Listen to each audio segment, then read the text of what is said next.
But as usual, when you are in a political environment, there are those who are aspiring, there are those who are doing what. So it's part of the game process, but I don't see that very high octane politics at this time. So I just want to urge those who are in offices, please, let's try our best to serve the people. And those who are also aspiring, please, it is still too early. I can advise you from the experience that I have had, allow those who are in office. Then you will hold them to account when the campaign time comes. Oh.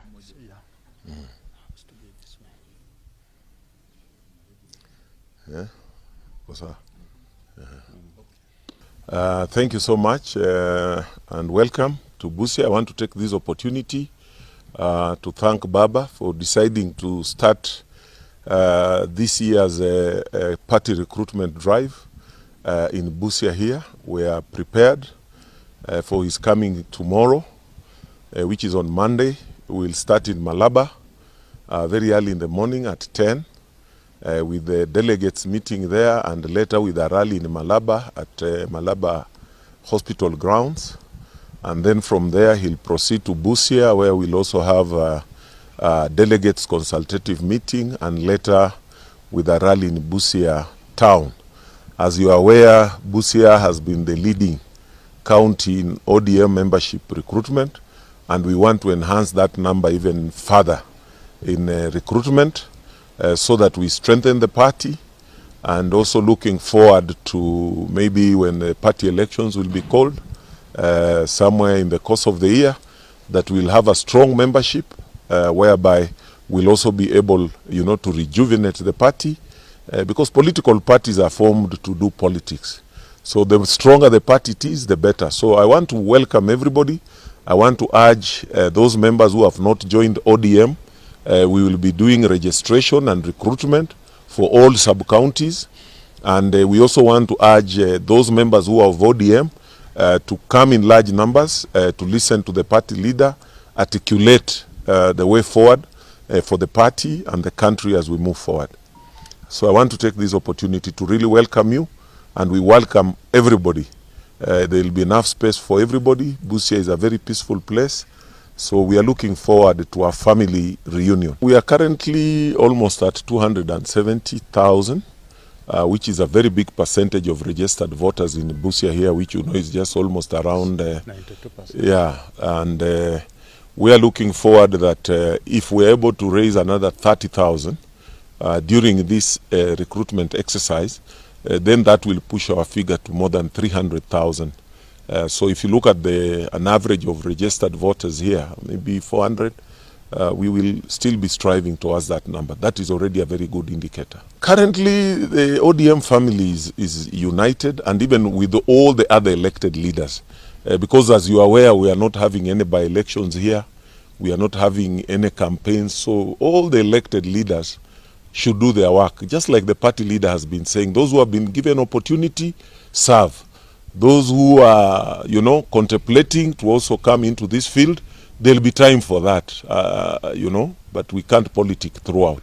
So just like the party leader has said, allow those who are in offices, be it an MCA, an MP, give them ample time to deliver, and you will hold them to account.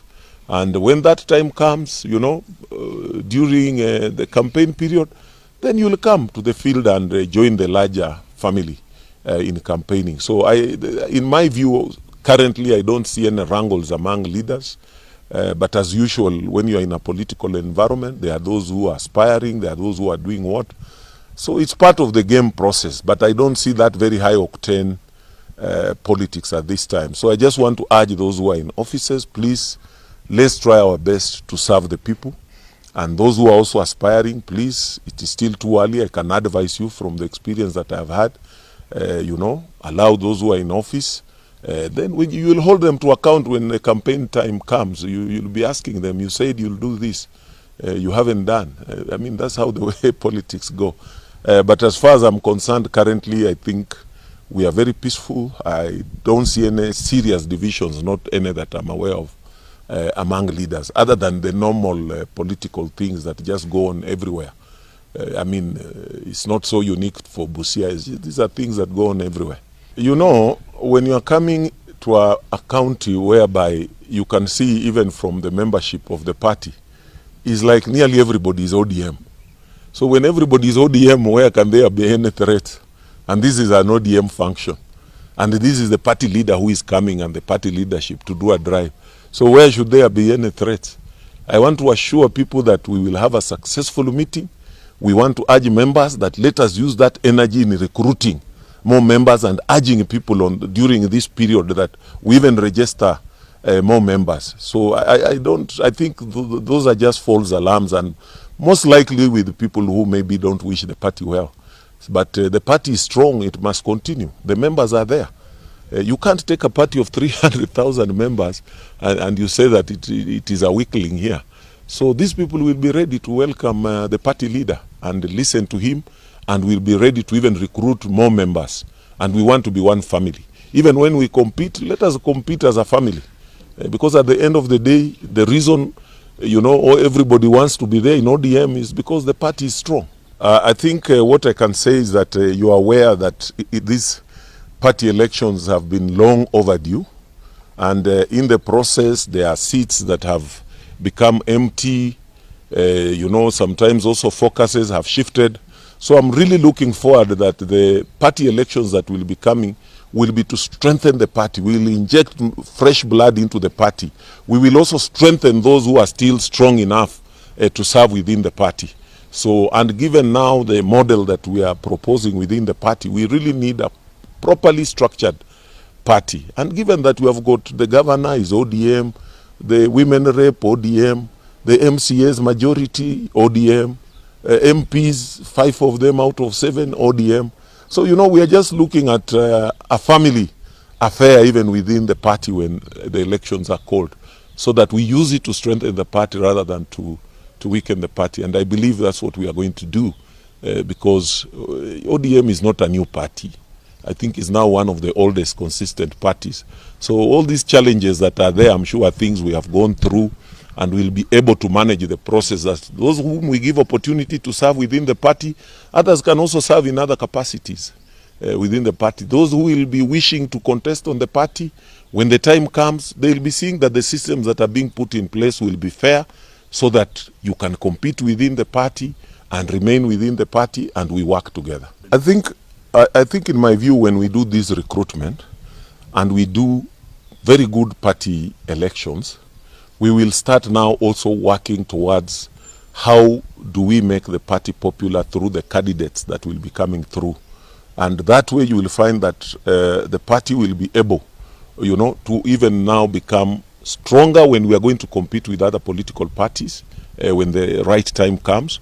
So as the head as I am here today as a governor of ODM, elected on ODM, it is my duty to try and bring the unity of members of ODM together, so that even the competition that we have within the party should be healthy, and it should bring brotherhood and sisterhood. And that's what I'll be looking forward, that as we do these recruitment drives, we are also going to make sure that the grassroots structures, all the way from the polling stations, we are going to start strengthening them. And that's something that I have always said, sometimes now we are a little bit much more on the development agendas, those who have been elected, but with time now we are going to support the party also to start now building its strength all the way from the polling stations up to the county level and to the national level.